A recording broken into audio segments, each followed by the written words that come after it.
The smell of spicy jollof rice drifted from the kitchen, thick and rich, the kind that clung to your clothes long after you'd left.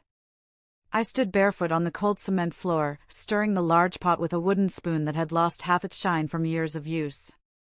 My hands were tired, my back ached, but my stepmother's sharp voice cut through the clatter of the evening like a knife. "Miriam, are you deaf? Make sure my children get the turkey thighs tonight. And don't you dare serve yourself before them." Her children. She never said our family, never even your siblings. Just my children, as if I were the housemaid she was reluctantly tolerating. I bit my tongue, like I always did. The dining table was already set, mismatched cutlery, plastic cups for me, glass tumblers for them. My father sat at the head, eyes fixed on his phone, pretending not to hear the tension. That's how it had been since he remarried 6 years ago, after my mother's death. Silence was his way of keeping the peace, or at least pretending there was peace. Tonight, the peace was about to snap. I carried the first plate to her eldest son, Daniel, a smug boy of 17 who treated me like I was invisible unless he needed something. He snatched the plate without a word. Next was her daughter, Ruthie, who frowned at the sight of spinach in her plate and muttered, "Why does she always cook vegetables? Can't we eat normal food?" Their mother shot me a look as if Ruthie's insult was my fault. "You heard her. Next time, make something they actually enjoy." I wanted to tell her that vegetables were expensive now, that I'd used the last of the money I had from my weekend job to buy them because my father had stopped giving me pocket money months ago. But in this house, truth was useless if it didn't flatter her. When all their plates were filled, she glanced at me and gestured toward the kitchen. "You'll eat after us." It wasn't unusual. She always made me wait until they were done, sometimes leaving me only scraps, bones with bits of meat clinging to them, cold rice sticking together in lumps. It was her way of reminding me I wasn't part of her family. But tonight, I wasn't planning to stay silent. It started 2 weeks earlier when I found a letter stuffed into a drawer in my father's study. I'd been cleaning because she told me her back hurt too much to do it herself. The letter was from a bank, a foreclosure notice. The house, the only home I'd known, was about to be taken unless the balance was cleared in 60 days. My chest tightened as I read it. My father hadn't said a word. He'd been paying for my stepmother's boutique, funding her children's private school fees, and even buying her imported wigs, but somehow, he couldn't keep up with the mortgage. I didn't know what scared me more, losing our home, or the fact that my stepmother would happily watch me end up on the street. That's when the idea started forming. The night I found the letter, I went to see Uncle Ben, my mother's older brother. He had always told me, "If you ever need me, don't hesitate." He listened silently as I told him everything, about how she treated me, about the foreclosure notice, about my father's silence. When I was done, he leaned back in his chair, tapping his fingers on the desk. "Miriam, your mother left part of this house to you in her will. You know that, right?" I froze. "I thought she left everything to Dad." "She left her share to you," he said. "Your father can't sell or lose this property without your consent." "But maybe," his voice trailed off, his eyes narrowing thoughtfully. "Maybe it's time we reminded them."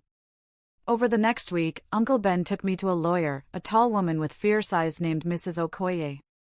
She explained that because of my legal rights to the property, I could file a petition to stop the foreclosure, but only if I took control of the mortgage payments myself. It sounded impossible, until she mentioned renting out part of the property.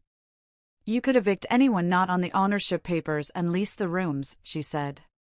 "It would cover the payments." My stepmother's name was nowhere on those papers. Now, as I stood in that kitchen ladling out her children's food, I felt a strange calm settle over me. The eviction papers were already in my bag, neatly folded, the ink still fresh. She had no idea that within hours, she'd be told to pack and leave. I served the last plate and went to fetch the jug of water. As I placed it on the table, she gave me a smug smile. "Don't forget to wash the dishes immediately after," she said, as if I were a servant. I met her gaze and, for the first time in years, didn't look away. The plan was simple. Wait until dinner was halfway through, when her guard was down, and then hand her the papers in front of everyone. She hated public embarrassment more than anything else. My father would be forced to face the truth. Her children would see she wasn't untouchable. And most importantly, I'd finally reclaim what was mine. I sat in the kitchen, listening to the clink of cutlery and the muffled conversation. Occasionally, their laughter drifted in, the kind that excluded me. My palms were sweating. The sound of my heartbeat was louder than their voices. When I heard her push back her chair, I knew it was time. I stepped into the dining room. She was reaching for another piece of turkey when I placed the envelope on the table in front of her. "What's this?" she asked, frowning. "Something I think you should read before dessert," I said evenly. She tore it open, her eyes scanning the words. At first, her expression was confusion. Then her face twisted into rage. "What nonsense is this?" she snapped. "It's not nonsense," I said quietly. "It's a legal notice. You and your children have 30 days to leave this property. I've taken over the mortgage. This house belongs to me as much as it belonged to my mother, and you're not welcome here anymore." The silence that followed was heavy, electric. My father's fork clattered to the plate. "Miriam, what is the meaning of this?" he demanded. "It means," I said, my voice trembling but steady, "that I'm done being treated like a stranger in my own home. I know about the foreclosure, Dad. I know about the will. And I know she's been spending money while this house was about to be taken from us. I'm protecting what's mine." Her lips curled into a bitter smile. "You ungrateful child. After all I've done for you." "All you've done?" I almost laughed. "You've made me your maid, your cook, your errand girl. You've made sure I never forgot I wasn't your daughter. Well, now you won't have to see me at all." Her children stared, wide-eyed. My father looked between us, his mouth opening and closing like he wanted to speak but couldn't find the words. Finally, he said, "Miriam, you can't just." "I can," I interrupted. "And I have." She shoved the papers aside, her voice rising. "You think you can throw me out? We'll see about that." Her chair scraped against the floor as she stormed out, her children scrambling after her. My father stayed seated, his hands on his head, as if the weight of all the lies and silence had finally landed on him. I stood there for a long moment, breathing in the strange quiet that had replaced their chatter. The battle wasn't over, she was the kind of woman who would fight to the last breath. But for the first time, I felt like I had a weapon of my own. That night, I locked my bedroom door, knowing war was coming. What I didn't know was that she had no intention of leaving peacefully. And in the days ahead, she would prove just how dangerous someone becomes when they feel cornered. The next morning, I woke up to the sound of her voice echoing through the house. She was in the living room, speaking loudly into her phone, her tone dripping with false sweetness. "Yes, Pastor, I don't know what has come over her. She's disrespectful, rebellious. You know these children without a proper mother, they become wild.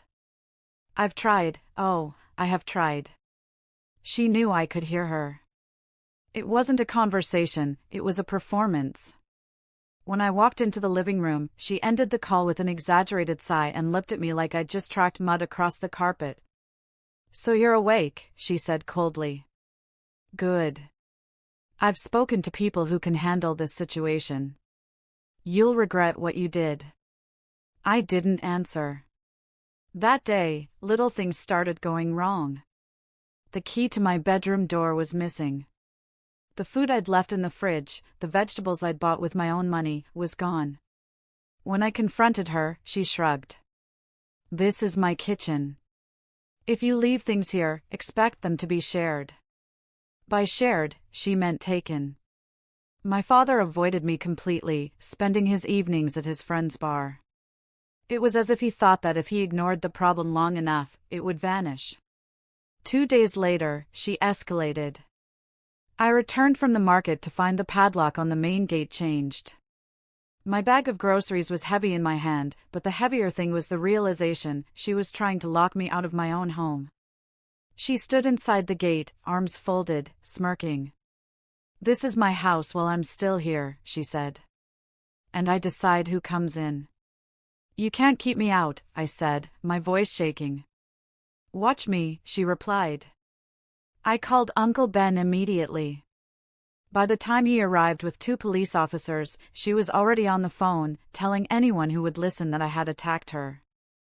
Her performance was Oscar-worthy, trembling voice, fake tears, even showing them a small scratch on her arm she claimed I had caused. The officers looked uncomfortable, clearly unsure who to believe. That's when Uncle Ben pulled out a copy of the will and the mortgage documents. "This young woman has legal rights to this property," he said firmly. "Your role is to ensure those rights are not violated. If you prevent her from entering her own home again, you'll be the one facing charges." The officers turned to her. "Madam, you need to allow her access." She glared at me, her eyes burning with a hatred that felt colder than any words. But she unlocked the gate. That night, I lay awake, knowing this was only the beginning. She wasn't going to give up, not because she loved the house, but because losing it to me meant losing her power. I was ready to fight her in court if I had to. But I also knew that battles like this weren't just fought with papers and signatures, they were fought in the mind, with patience, with strategy. And something in her eyes that day told me she wasn't planning to fight fair. What I didn't know then was that her next move wouldn't just threaten my peace. 3 nights later, the house felt unusually quiet. My father still hadn't spoken to me directly, but I could tell from the way he moved around that he was unsettled by the tension. My stepmother, however, was calm, too calm. I was in my room, reading through the lease agreements I'd drafted for the part of the house I planned to rent out, when I heard a faint scraping sound outside my window. At first, I thought it was just a stray cat. But then came the smell, sharp, chemical, unmistakable.